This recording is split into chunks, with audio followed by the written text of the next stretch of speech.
there were so many different recipes of the tortellini, but at a certain point a committee sat together and they agreed that there was one recipe, was, let's say, the official one, which was the version with pork.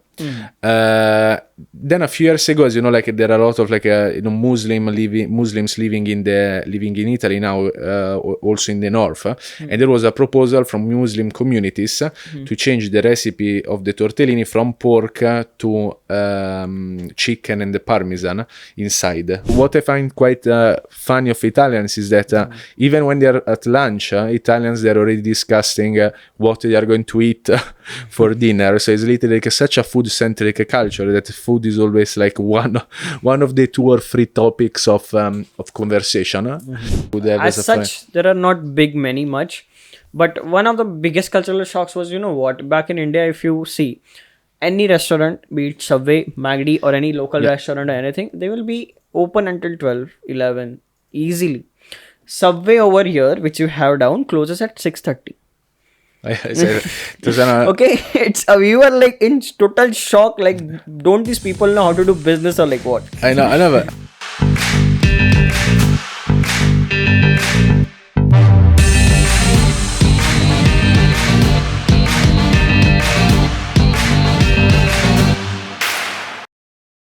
Hello everyone, this is Siddhiraj and you are streaming in Today's Menu, a podcast where we talk about anything and everything under the roof of food and hospitality genre. Our podcast has 4 segments: crazy stories of people getting high, knowledge and tales about food cultures around the world, business journeys of industry professionals, and of course, all the directions you may need or you may want about the careers in the industry. If you would like to watch or listen to us, consider subscribing and following us on Spotify, YouTube and Instagram and all other audio platforms you may know. That may be Apple, Amazon Music, Google Podcasts and everything. So today we have Alessandro D'amico from Italy and who is professionally a brand manager for a renowned Italian brand here in UK. Today we'll be talking about Italian culture, food, and he'll be sharing his knowledge and some interesting stories with us. So here we go. Hello, Alessandro. Welcome to the podcast. Thank you for joining us and bringing in more charm to our show. Hello. Good morning. Buongiorno. Very happy to be here with you. Yes. Thank you very much. So, firstly, to dive into the conversation, how was it riding Avanti Express today? Yeah. So, first of all, I'm very happy to be here with you. I love your podcast. I've been following for a while, and very keen to deep dive on food and culture at large in Italy. Mm-hmm.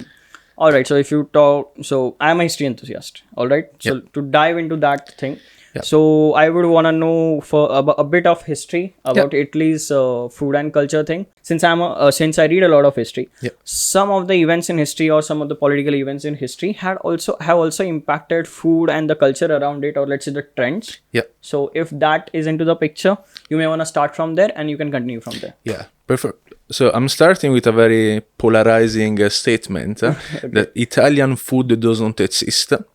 Doesn't exist. Like when you're saying Italian food, there isn't Italian food as such. There is a regional variety. Okay. Actually, there is a variety town by town, family by family. Like every family or every region has a completely different way on how to make recipes, how to make dishes. Okay. So I think if you go, unless we are talking about pizza and spaghetti, that of course are like national dishes and very popular for foreigners. Actually, there is so much variety. We are talking about hundreds of thousands of different dishes and variations. So I think that's the first starting point, I think, on Italian food in general, is to appreciate the incredible variety that the cuisine brings with it. Talking about history of Italian food, it's like an history of contamination, cultural contamination. We can look back at starting from the Roman Empire. Like generally, you also had like very different kind of meals that populations were having. Like if you were like an aristocrat, you were maybe eating meat and wine, while more like the peasant or people that were working were eating bread olive oil, so very different diets according to your social status. There is a big role that I think also monasteries played in preserving some recipes. Some of them are like very ancient recipes that have been preserved toward the centuries. And sometimes like it's quite paradoxical, because Italians are like generally they don't want you to touch their recipes, but actually if you look at the recipes across the centuries, they actually had a lot of variations with that. So there isn't like one meal that hasn't changed over the centuries. But it's good and bad in a lot of ways, right? Yes, good. I mean, I can give you an example. There is one of the most famous Italian chef, Gualtiero Marchesi, that is the father of modern Italian cuisine. And I think it was I don't remember exactly in which years, probably in the 70s or the 80s. I think he added cream on carbonara pasta. For Italians, you never had cream on carbonara, and actually, I mean, very popular chef, Michelin stars restaurants, he added the cream. Actually, there is a lot of cream. I think it's 250 grams of cream, which is quite a lot. And too much, yeah.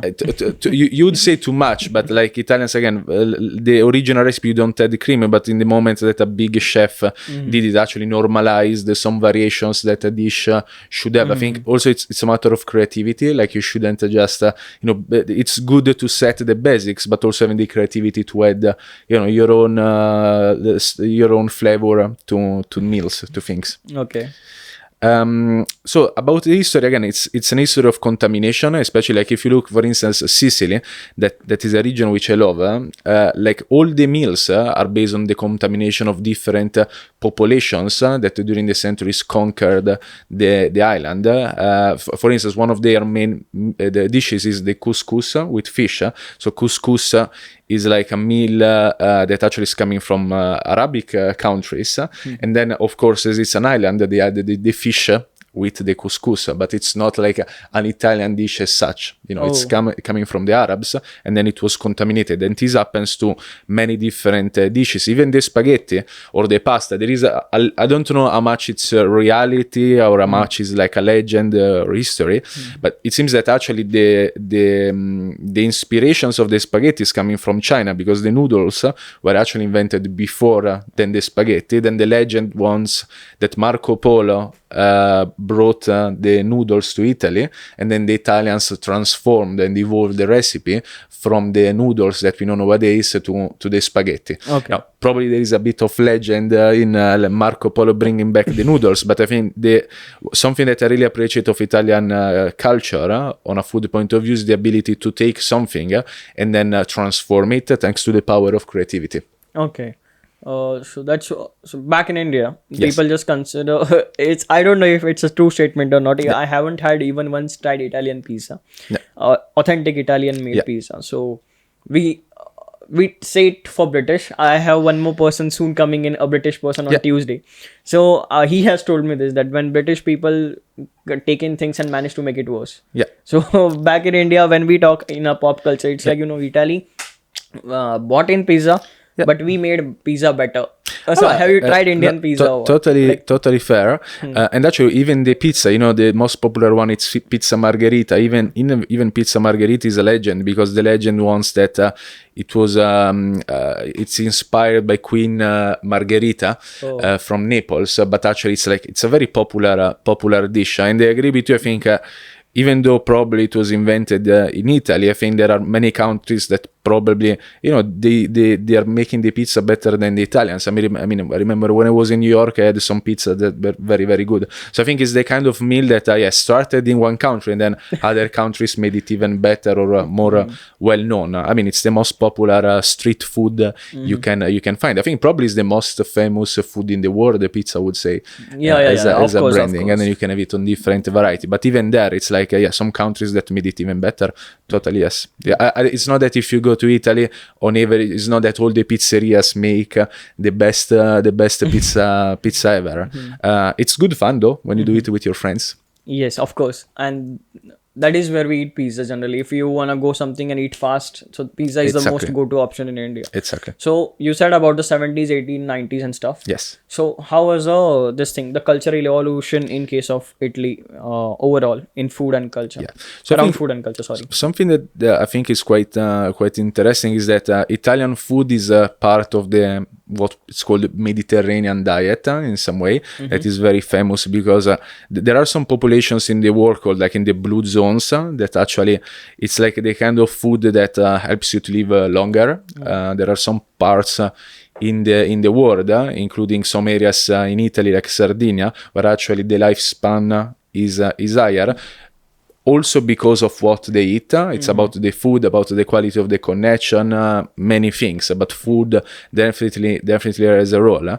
But something that I find interesting is that the Mediterranean diet as such, like has been basically designed. I think it was like an American person that actually started to talk about the Mediterranean diet. But if you look at the history, what people were eating just after the Second World War or during the war was actually they were fasting quite a lot because they didn't have food and they were basically eating what they could find in their garden, etc. So actually it's a diet that started in poverty, if you want, and then of course then we discovered that actually fasting has some very healthy benefits, or like prioritizing more like plant-based solutions over meat, etc. So I think it wasn't designed to be an healthy diet. It was designed to be cost effective during the war or just after the war, and then it became very popular nowadays, and there are these trends of people fasting,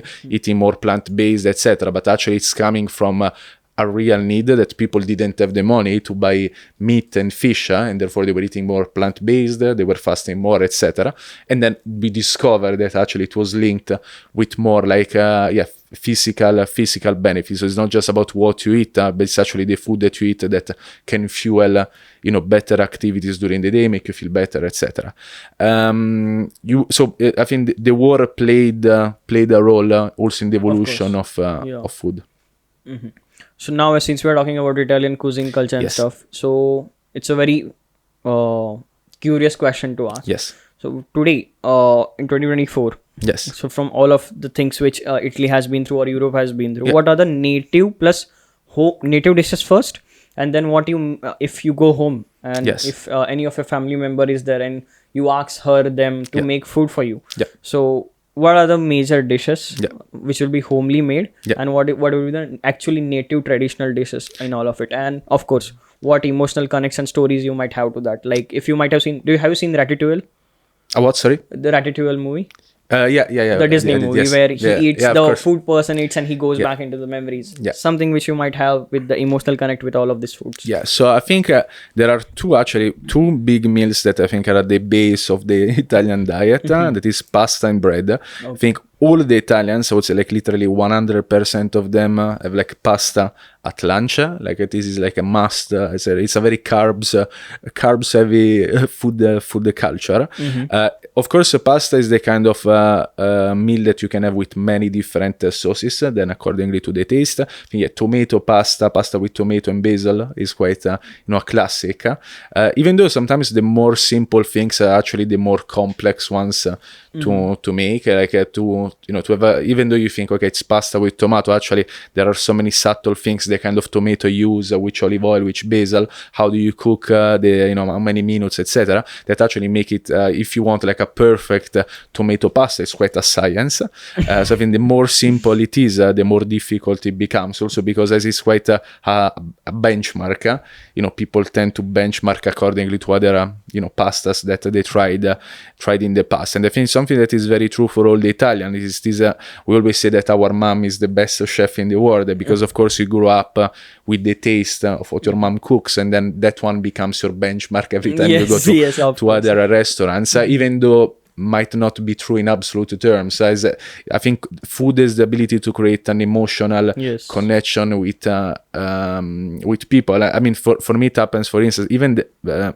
was my grandmother was making like the eggs with salvia. That is a kind of their leaves. A very simple dish, but every time I eat it, like I remember my grandmother. So, or the same happens with wine. Maybe if you have a nice glass of wine, you might remember, places that you discover, places you grow up with. So I think food has this ability not only to bring people together, but also to create an emotional connection. It might happen to you as well. Like when you try, you're from India and you try something and it reminds you, memory that you had when you were a child. So I think this happens across all the cultures, but in particular on Italian culture that is very food based. So to your question, I would say yes, pasta definitely big one at lunch, some of them even at dinner, and the second one is bread. So in all the Italian tables you will find bread, not garlic bread. It's very popular in the UK, like normal bread at the table. Some of them are quite lucky, they bake their own bread. I have this memory also of my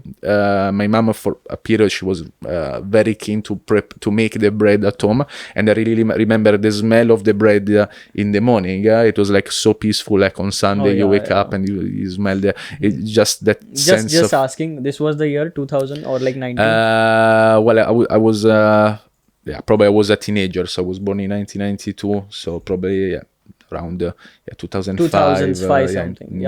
Those were the times where, so back in India, when those were the times exactly, so it's still in that time 2010s, radio was still very popular. So we used to wake up to the radio with 98.3 FM and everything, and your mother is already cooking breakfast and stuff like that. So of course, as you told it, I also quickly clicked that. Because the breakfast thing, and she's making already lunch and we have to go to school.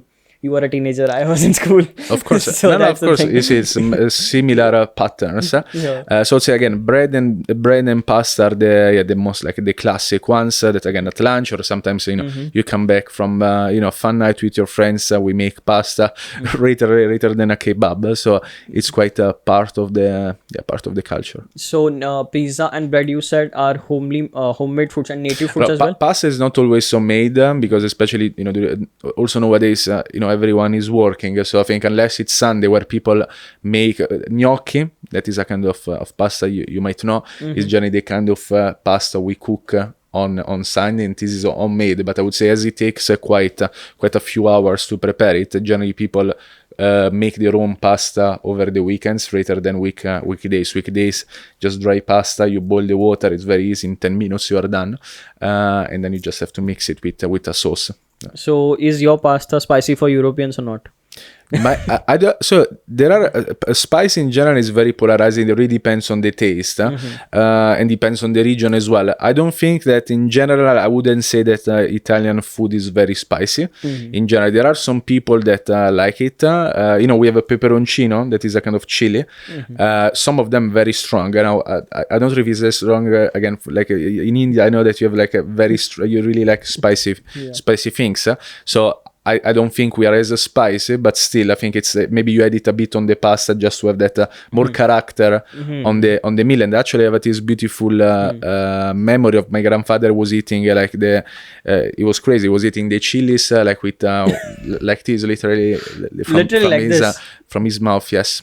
That was strong. Was he fine the next day? There were actually, it seems there are also like health benefits of eating chili, so it's actually quite healthy. It depends on the meal. I think sometimes chili is very predominant, so I think if you eat it with meals that are a bit more light, it doesn't do justice, because then you are maybe shadowing some of the taste notes of a plate that is supposed to be more delicate.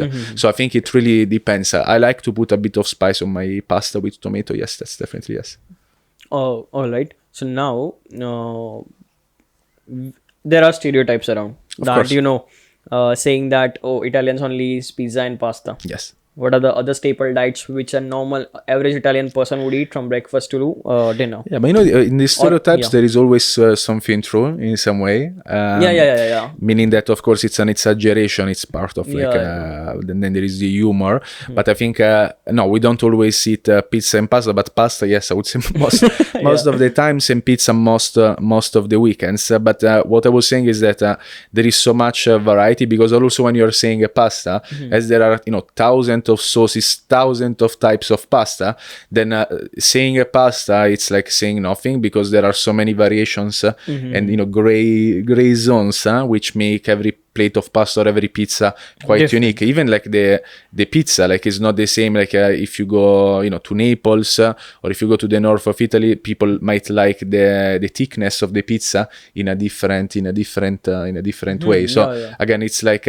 when you're saying one Italian meal is generally a universe of like a sub of divisions. But I would say yes, the stereotype you're bringing is quite true during the week. And then of course there are local and regional recipes, and that's where we can open So what are the other dishes rather than pizza and pasta then? So during the week I would say it's Anytime. So other than yes. what are the other dishes, staple dishes we Italian I think have? we eat quite a lot of like then it depends. If you're on the islands, I think fish is big. If you go again, Sicily, Sardinia, Puglia, especially like in the south of Italy, right? south of Italy, which I absolutely love. Like you can have like very good quality of the fish. And so we eat quite a lot of fish, or at least people in these regions. Meat is being cooked in so many different ways. I think in my region, that is Abruzzo, but also in Lazio, that is literally Which is in north side or it's center of Italy. We have something called the porchetta. That is basically it's a pig. It's a cheap plate, very popular, but it's quite typical of my region. And then in Lazio, they might add some variations. They actually put almonds with the porchetta. It's a very fat kind of pig, so it's not the kind of thing you want to eat eat every day. Or even like wild pigs, like we have those, and we cook like pappardelle, that is a kind of pasta with wild pigs. So I would say that even though, as we said, like the Mediterranean diet has a lot of like plant-based solutions, actually we are still like a meat and fish heavy country. meat and fish? Okay. Yes. So that impact changed that since war and stuff. So you went on to be vegetarian, and then I would say yes, so because of course meat and fish are more expensive than just plant-based diet in some way. Even today Of course, people because during the war, of course, people didn't have the money, but it's a bit like the Roman Empire, as we were saying. The aristocrats were eating meat and wine. It is like crazy parties that were doing, and it's not that the gladiators. It's quite known that actually the diet of gladiators was based on like they were eating vegetables basically, and the reason why is because they were basically slaves. So I think meat is always like historically more expensive than but today more Italian people, meat and fish are based because of course we live in a world where we are lucky enough to be able to afford these things. So I think a Mediterranean diet then becomes more part of your lifestyle. We are lucky enough, I think, to be able to make choices. Yes. So you talked about chilies and spices and stuff. Yes. So of course I don't know. You tell me. So do you have any idea how many spices India has or something like that? No, or the I Asian don't. No, tell me there are a lot about of it, spices. Okay. So if I tell you, even if what you might know is a masala. Yeah, Right. I do. Yeah. Masala is just an umbrella term for a lot of spices. Okay. So there are a heck lot of masalas, or let's say spices. So does Italy has its own spices? Yeah. Of its own? Yeah, I think we do have them. And actually, again, back to the Roman Empire, many of the spices were actually coming from East. So also to the point of contamination. From the East Europe or? From Little East, like Orient. And there were some spices that were used for the meat also, because sometimes the meat, as you know, is not they had the fridges, so meat was going rotten basically. So I think sometimes adding the spices was balancing out the fact that the meat was a bit rotten, and so it was giving more character to the meat, or trying to avoid the meat to smell. So actually they were quite used, both probably all as powders most of the time. Can you name some of them? Back at the Roman times, I don't know exactly the current the ones. names. I think chili is like again we call it peperoncino. That is the little I don't know if you've ever seen it, but it's literally like a red chili pepper, like the band actually. And you can grow up. It can grow in your garden, so it's quite the pepper easy. thing. Yes, the pepper thing. The red one is generally stronger, and then we have it with different colors. You can find it green and yellow. Generally, they are a bit more subtle. So there are also different variations of spiciness in the pepper by itself. So there are generally, and I don't know if it's a scientific, there is a scientific reason, but I think, to my memory, the smaller the pepper, the stronger it is the spiciness. So generally, if you take a very small ones, be careful because they can be quite spicy. While the bigger ones generally a bit For more Europeans, mild. I'm damn sure about that. Yeah, exactly. But it's never net. But actually, I have a provocation for you. I think it could be quite interesting. We can make like an Italian dish, and then you add Indian spicy. Oh yeah, it's already like being done when Domino's came to India. It wasn't easy for them to like cater what they had to Indians. McD suffered a lot. McD literally changed their whole menu for India. Of course, it did for other countries as well.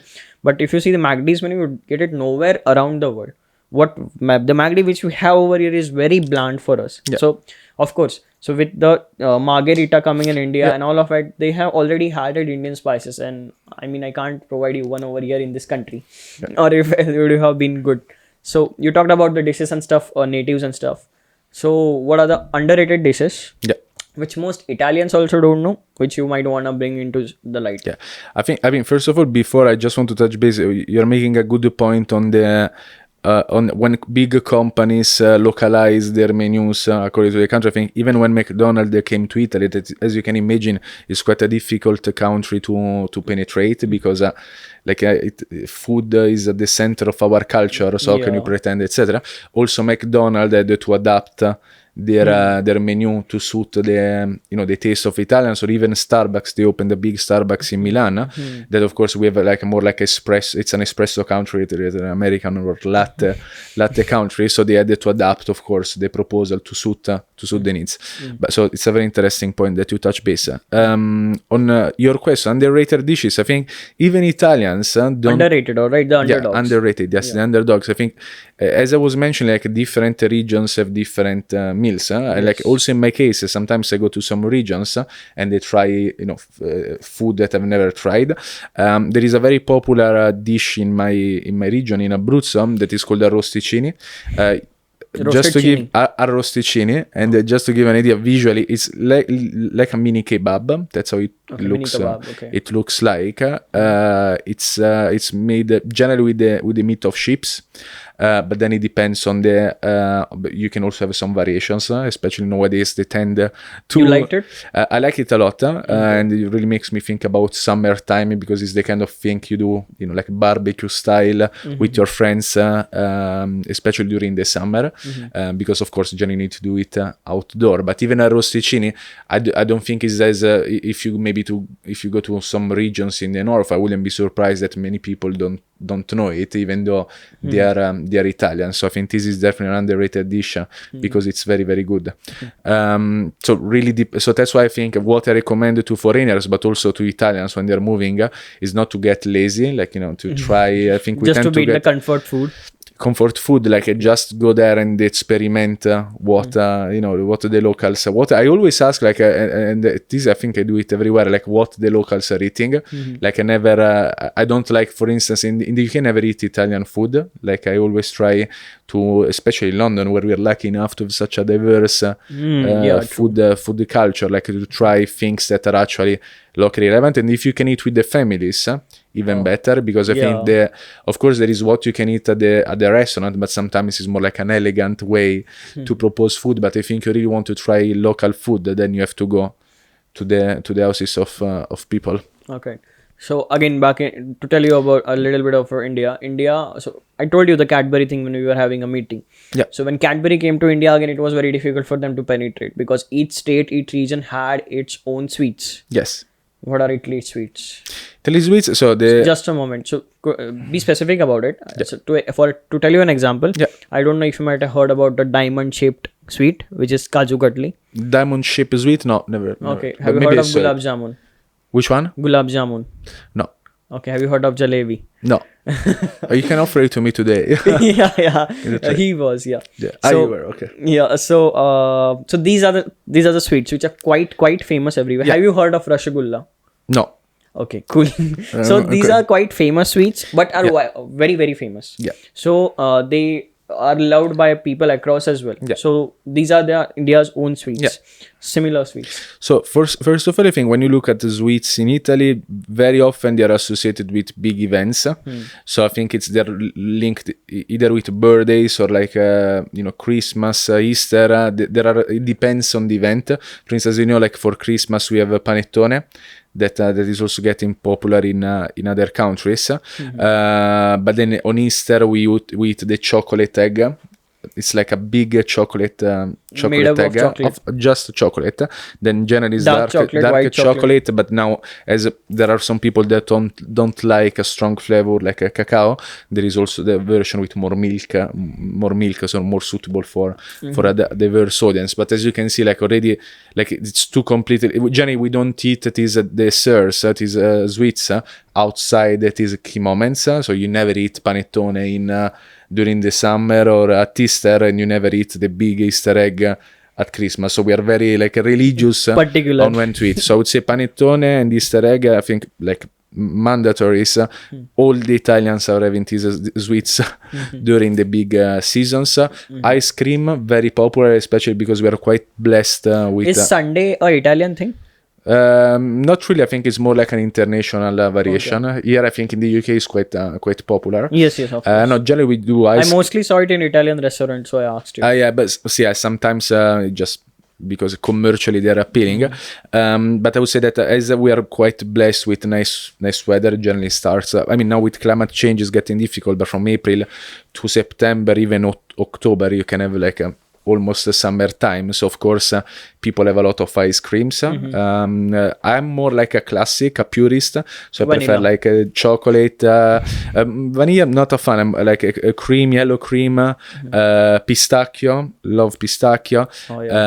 So I think I prefer more the classics, but you can find many variations. There is also the ice cream with Nutella or Ferrero Rocher, so it went like quite south in terms of creativity. Recently I was in Calabria, and there is Calabria. In Calabria, this is in the south of Italy, and there was one popular dish is called nduja, that is like a spicy. We were talking about spicy things, and nduja is basically a spreadable but very, very spicy. I mean, spicy for me, maybe not for you. And we put it on bread, so we make like a bruschetta with nduja, or you can have it with pasta as well, or even with pizza. And I tried. We were in Tropea, and I tried an ice cream with nduja. So imagine like an ice cream with the flavor. Out, I guess. Yeah, I mean it's basically an ice cream with a spicy ice cream that recalls the flavor of nduja, which however I think is good if you eat like literally just a tiny bit, but it becomes a bit too much. So as you can see, like today is like there is a lot of innovation around ice creams as well. So ice cream quite a big one, and then of course there are the regional sweets. A very popular one in my region is called bocconotto. Bocconotto, that is like a pastry filled with cacao and almonds. A bit of almonds, and generally it's again linked with big celebrations, but not only. It's the kind of thing that I would eat on Sunday. I really like it. Unfortunately, I don't think it's available in the UK. Otherwise, I would have brought it to you to try next time. Or in my town. Surely. In my town, there is called something called the totara. That is like a cone. Totara. Okay. It's like a cone done by made with pastry filled with yellow cream. It's made with eggs. What is this yellow cream? The taste is like a bit like it's made of eggs. So generally it's eggs and a bit of lemon. Yeah, it tastes very, very good. Okay. I promise. Yeah. So that one is also like a very local dish or in season. Which is underrated? I would say so. Yeah, it's the kind of dish, for instance, that's why marketing is important, because you can have the best sweet or the best food in the world, but if you don't advertise, you don't explain the history. For instance, in Sicily, they have the canola, the cone filled with ricotta. You might have seen it around. That one is very good, but they did an excellent job in marketing the cannolo, because it's quite popular even abroad. While Totar, that is typical of my town, is not very famous abroad, not because it's not good, but because there's never been like an effort to advertise it. I think there is a big association in Italy called Slow Food that launched many years ago, which really tries to preserve like authentic Italian dishes. So indeed, the concept of slow food to balance out the trend of fast food. So it's about like being sure that we eat food from sustainable agriculture, foods that have been existing for years, being sure that they do a checkbox exercise on all the parameters, so that it's actually as authentic as possible. So they are trying to protect the little treasures of Italian cuisine, again contrasting the big trend of fast food, which propose unhealthy or industrial food. Okay. So I'd say these are the main desserts, and then in every town you will find many variations made by mom and pop shops. And there are also like commercial sweets. I mean, Nutella I think is a super well spread, and it's Nutella, Italian. Some people have made really weird combinations after Nutella in India. I know. I saw it on TikTok. Like it gets quite wild. But yeah, Nutella is done, but it's a very famous Italian company called Ferrero, and they are the same owners of Ferrero Rocher and many other brands. And it's like industrial, very affordable, and it's the kind of sweet that also Italian generally on a bit of bread for breakfast. So as we were coming and you told me you are planning to go to India sometime. Yes. One of the most underrated, I don't know, it may be called something else in the other states. Yes. So one such thing which is not quite very popular out there, like gulab jamun and something, but it's quite popular in the Maharashtra region where I come from. Yeah. So it's called as kharvas. Okay, what is it? So kharvas is something which is made from probably I forgot. Milk, right? Something around. So milk and maybe cow's milk or something like that. Or condensated milk, no? Yes, kinda. Condensated. So it's very good, it's healthy, it's sweet, and it has now, since it in Pune where I have stayed there. So over in Pune, if you see there now, they have one shop which is in Deccan Gymkhana, all right. So it's a place, Deccan Gymkhana. Over there, one shop which is running for 50 straight years, selling that one thing only with 3 to 4 flavors now. And it's like, it's genuinely really the original one. It's really good. Yes. If you want to come and if you come and if you try that one. I will. Yeah. So that's kharvas. And the recipe is always the same. Like you said, it's the original one. Yes. But when you, suppose if you're making pasta and I am making a pasta, of course, if I tried the same recipe, it would be different. Of course. So they have some, I don't know. I have tried a variety of kharvases around. Yeah. And that's the one which I find really good. Okay. So you might not try that sometime. But you can try it anywhere, but you want to try that as well. That is kharvas. It is made, I literally forgot what is it made from, but that's the thing since we're talking about underrated dishes. Yeah, so moving ahead with, you told me that at least when you have food, it's very much correct. It's very much connected and linked to you people getting together, talking and good time, spending time together. Yes. So that thing, so how is culture around that? Yeah, so I think first of all, like if you look at the history of civilization, literally everything started. There was the fire in the beginning, like tribes were coming together next to the fire. I mean, that's how we evolved for thousands of years. So there was the fire, and then people were coming together, and there was the ancient man of the village, and everyone was listening. So like I think historically there is always like an element that aggregates people. Then of course we started to evolve because with the fire you can also cook, and then of course you discover that actually you can have you can also actually have food, and then we evolved as a society, and then the fire started to disappear. We started to live in houses, and we moved from fire to food, and like again.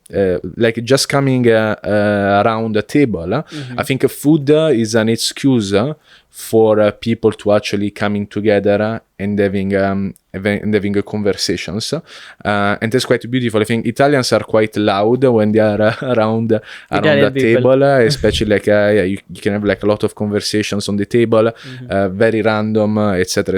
Especially with friends, it's very difficult to stick to one topic, because after 30 seconds you change, you have a nice glass of wine or a beer, so it's just part of the culture.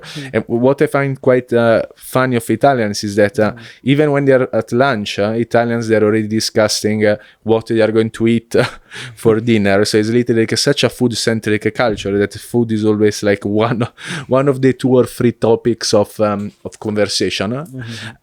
So I think food is a vehicle for people to come together. I would say in quite probably a stronger way than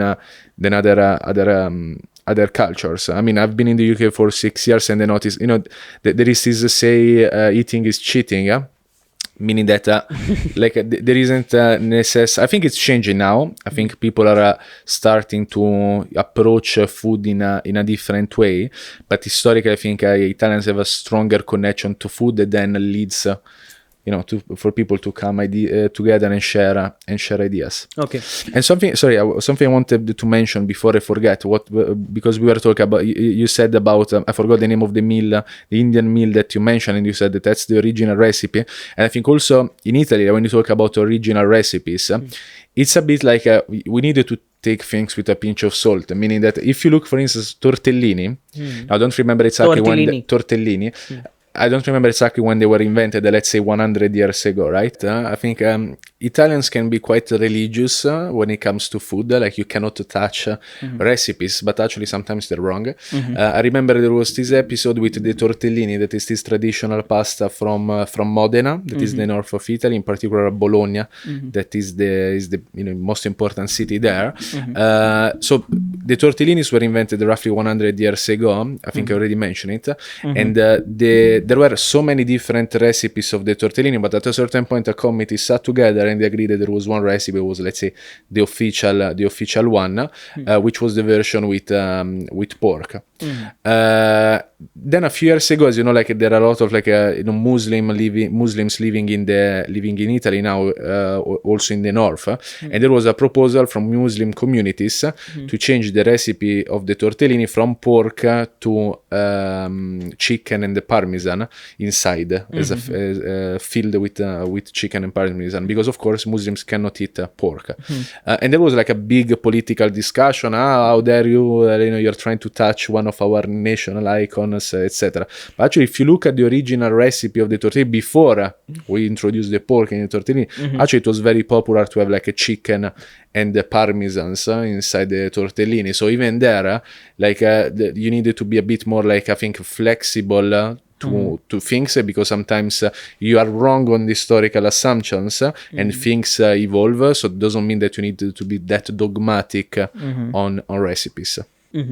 So you talk about like coming together and having stuff like that. So food is in center. Yes.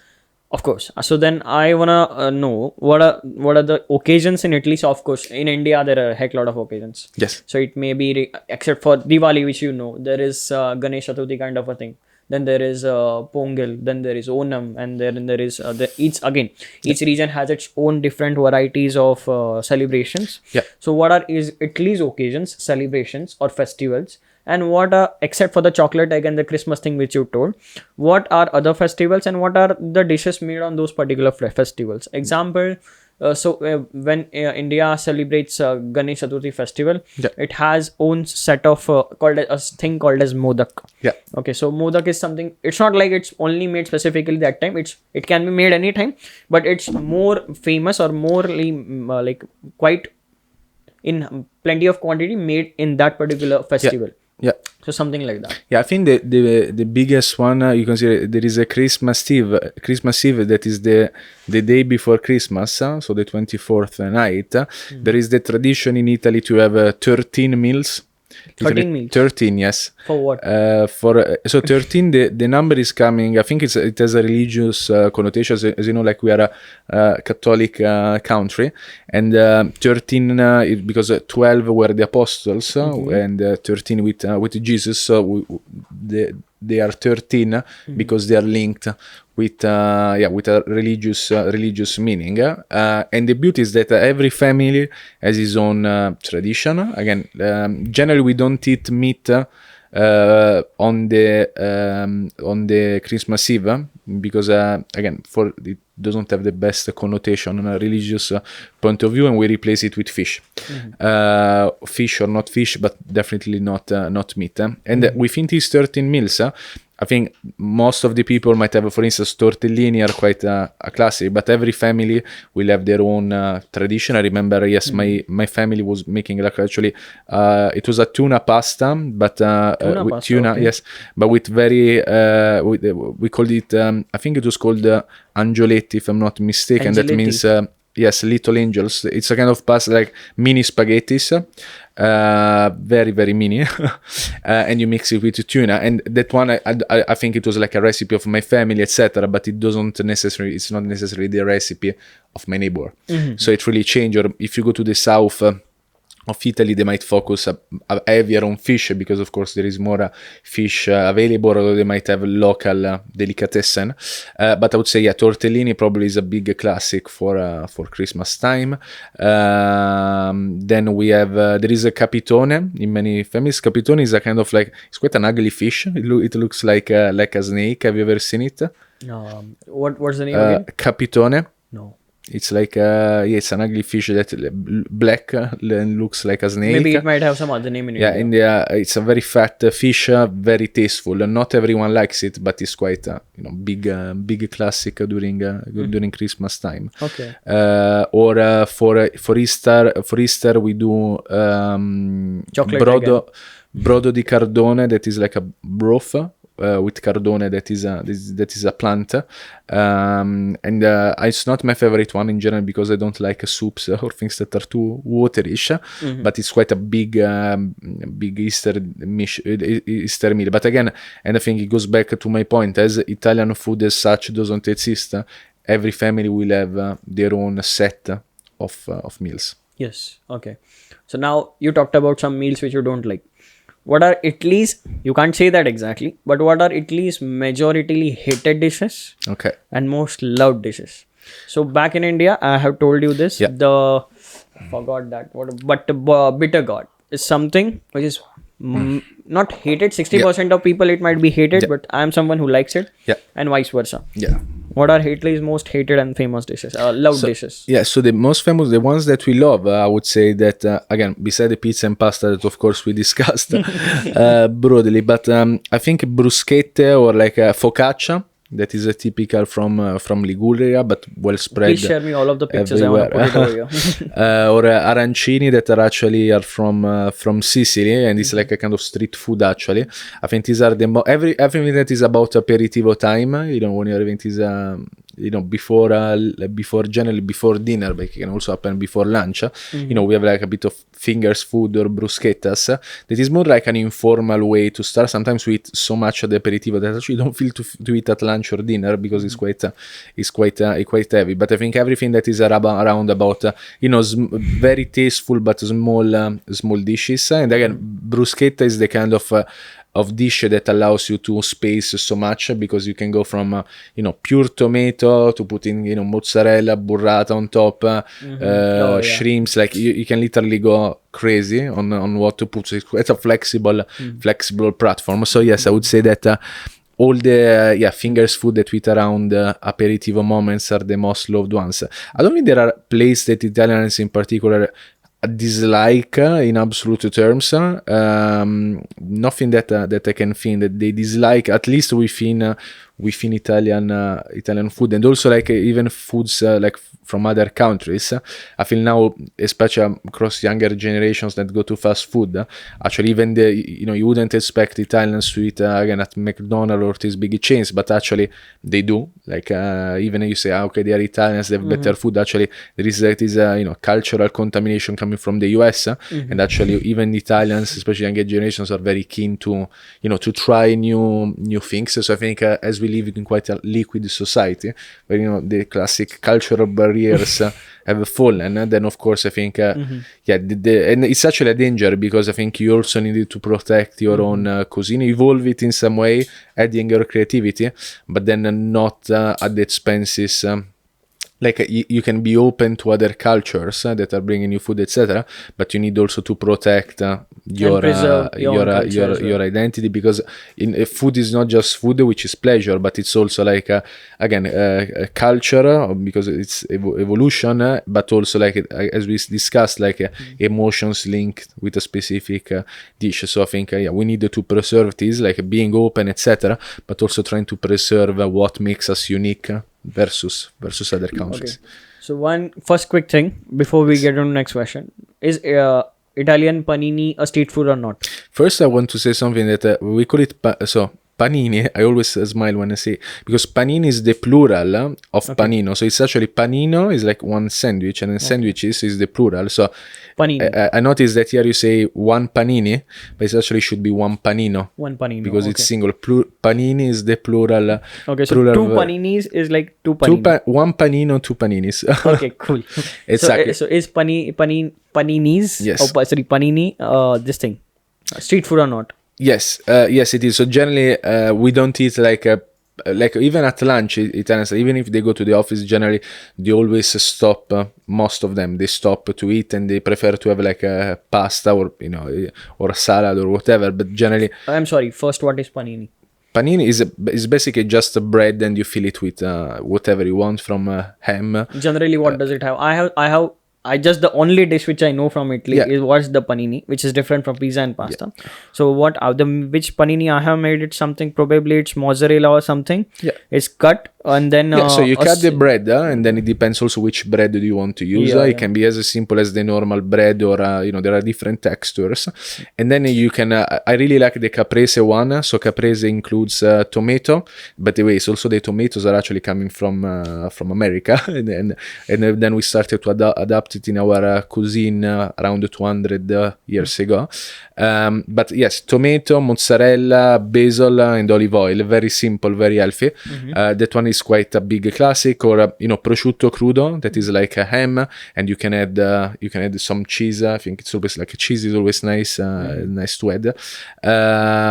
Or you can also have like a panino with Nutella, as we discussed. Or my favorite one, pane olio, that is like just bread with olive oil and a bit of salt, especially olive oil that is literally coming out from the latest harvest. I think it's very, very, very good. So I think panini is everything about, you know, you cut your bread, you put in something that's a panino. So basically it's a sandwich as itself, and you can make it either like healthy or a bit more extreme. But generally we don't. We eat it on the go, like if you're going for a trip with friends, like hiking, then we prepare paninis because they're easier to store, etc. So, but as you talked about the street food, I had a guest before who was from Japan. He told me how highly regularized and standardized Japanese street food is. Is it the same in Italy as well? How is it here in kind of like UK? Yes, I think there are a lot of regulations around the food in Italy. Like even the restaurants, before you open a restaurant, actually there are a lot of like health check that they need to go, like from where the products are, how do you store the products, etc. So yes, there are a lot of regulations around food, including street food. Consider that often street food is prepared in dark kitchens, meaning they prepare them in dark kitchens and then they just distribute them through the food truck. So the food truck is actually, you're not necessarily cooking in the food truck, you cook in a dark kitchen and then you serve it with the food truck. But again, it depends on the meal. I would say that in principle, but that's my personal feeling, I always feel that the food that you eat in like street food is slightly less clean than other foods, because you have to fry a lot of things, and sometimes, you know, they cook and recook in the same oil, in the same olive oil. I don't think, again, it's probably not very healthy, but probably a bit less clean in terms, you know, imagine like a kitchen where they have to fry so many things. Yeah. So probably it's not the cleanest of the meals versus a normal restaurant. But yes, there are a lot of regulations around the food. So I don't remember any big scandal. Then of course exceptions applies. Yes. We come to the conclusion now. Yeah. So being an Italian, being an Italian. So if suppose I am a tourist in the country, or let's say anyone is a tourist in the country, Yes. what would you recommend them on the food front? Yes. And what would you like to have them, or what would you suggest them to go and check? So if you, to give you an example, if you come to India, the first thing I'm going to tell you is, hold on, check out how spicy is it, and try to go on less spicy first, and eventually go up. Yeah. So I think the first thing that I would do, and is also what I do when I visit other countries, is to do your own research up front of what actually the locals eat.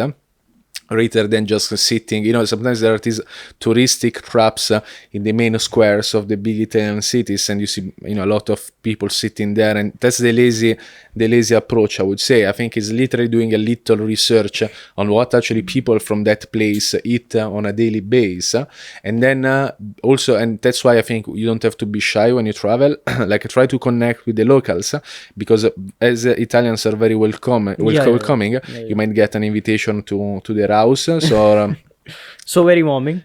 Yeah, sorry? So very warm person, people. Yes. So I think try like to go out with locals and eat what the locals actually eat. So, and again, as we discuss a regional variety, try to have regional dishes rather than, again, having the pizza and pasta, which are surely good, but I think there is so much else.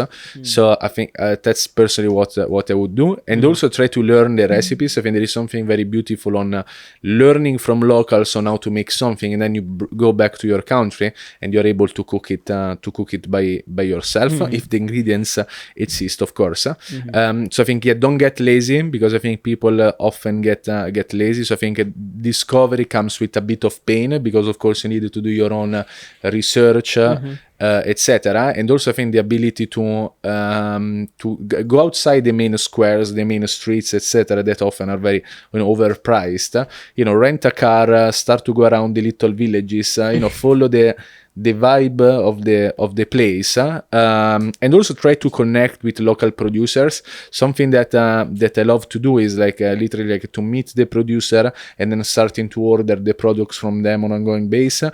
When I go to Pantelleria, that is an island in Sicily, I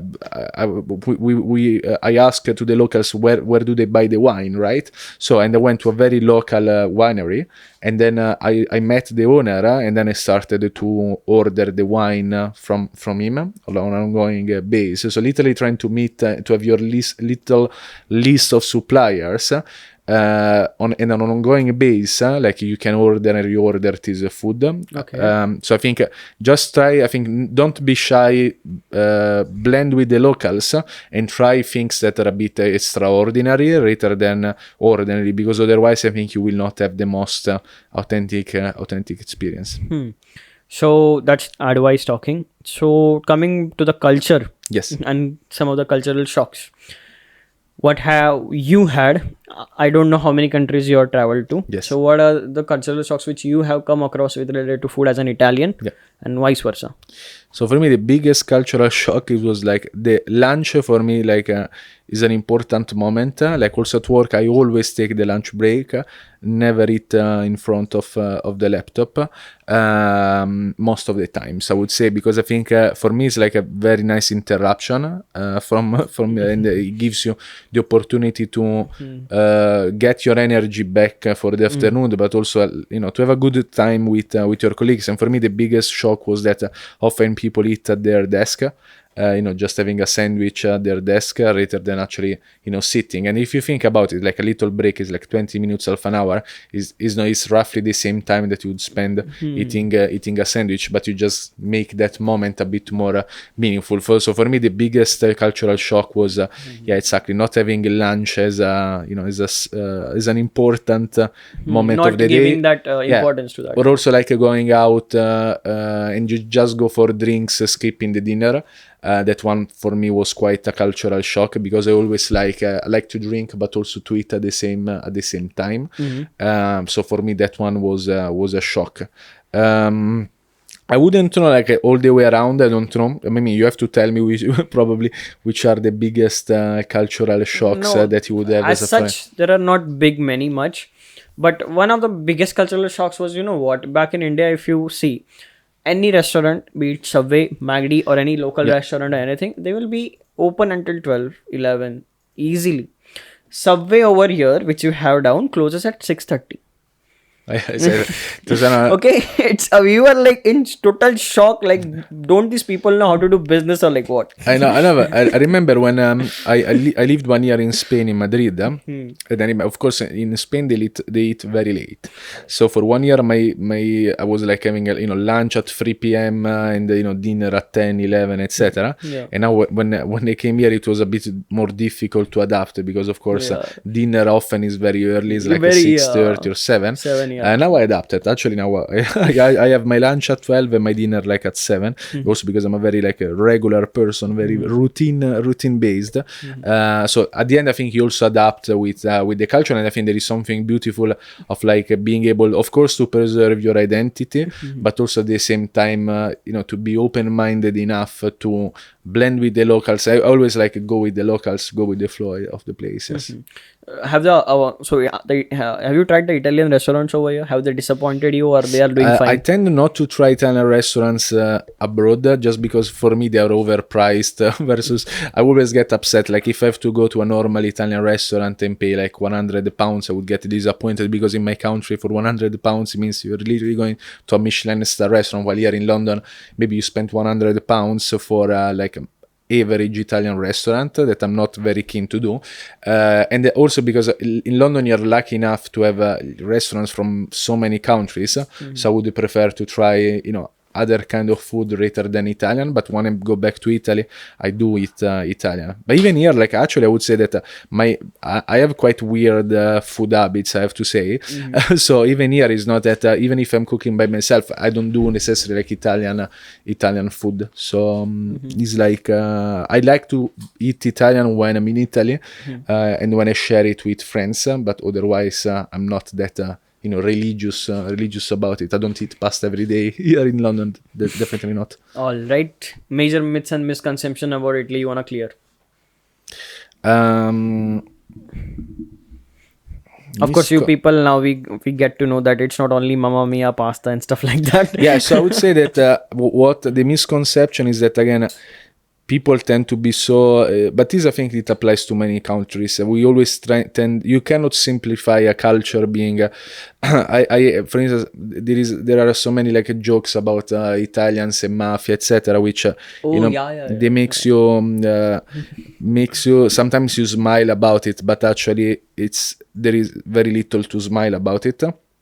And I think there is a point where cultural cliche can actually be quite offensive, and I think also like if you look at all this mafia, I think it's like there is this image that was developed by the movie of the Godfather with Marlon Brando, etc., and then that's the image that you have of mafia, but actually it's something very serious. It was like a war in Italy, so there were literally people dying every day on the street, especially like in regions in the south like Sicily. So it's actually a serious matter, which got a bit it's like you are joking about it, and again most of the time when there are these jokes you smile about it, but actually it's a very serious issue still ongoing.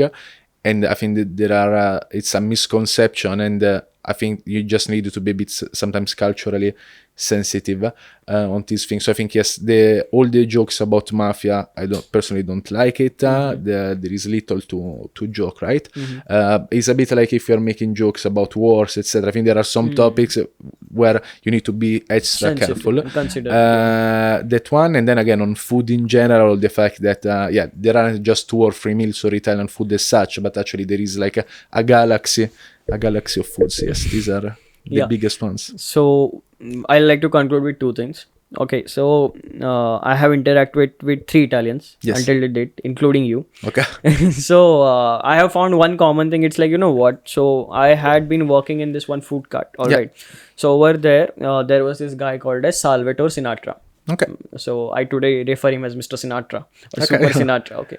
So what he has done with that particular thing, so is that I made mistake. If I make any, he's teaching me. That whole food menu was something I had never seen once in my life. Okay, I don't even like panini, which he had made. Now that was classic Italian panini. I don't know, you might know it or not, which was with coriander thing and stuff like that. Okay. So something which you don't like, something which you're preparing, you will make a heck lot of mistakes over there.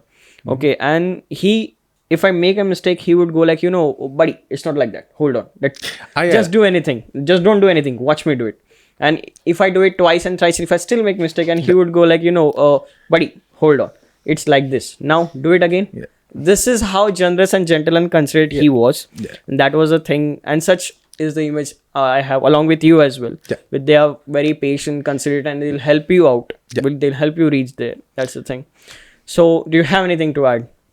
No, I totally agree with you. I think starting with food and then we can extend it. But I think even though we tend to be, he was trying to be very prescriptive to, to do things. I think that goes back to my point as recipes are so they're like it's like a sacred matter. It's like a religious thing, and we think they need to be done in a certain way. There are some specific steps, even though as we discussed, I think creativity is actually important.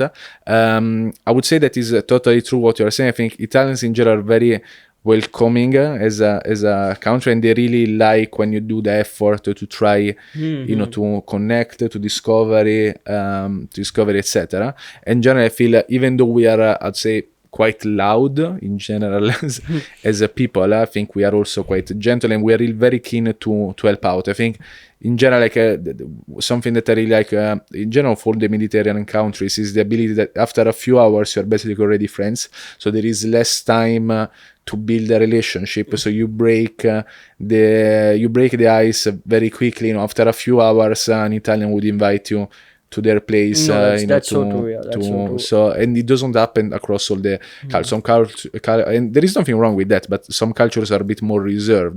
But I think Italians are very welcome, so they would immediately tend to become a friend of yours, and then you can build a relationship for life. So no, it's so true. It's not a joke. He was like, when I get there or I did something very like, buddy. Yeah. So that is also there. So it was so good with him working that I didn't know anything of that menu. So what I did next day was like, I prepared the whole menu, and I was like, Sam, I'll tell you today what I did, and something like that. So it was so much fun with him working. Yeah. If you're listening to this, Sam, that's the thing. Anyways, thank you very much. My pleasure. It was great listening to more Italian culture, getting to know more of it. Likewise. From first hand experiences. Likewise. So next time we are going to cook an Italian/Indian dish. We are going to do like whenever you want to come, I'll try. We had made spaghetti once. Okay, let's say we do a super spicy spaghetti. Yes, of course. Anyways, thank you for coming in. Thank you for sharing skills, and it was great having you. Thank you so much. Yes, and that's a wrap on this episode. Thank you very much for listening. Okay. Very cool.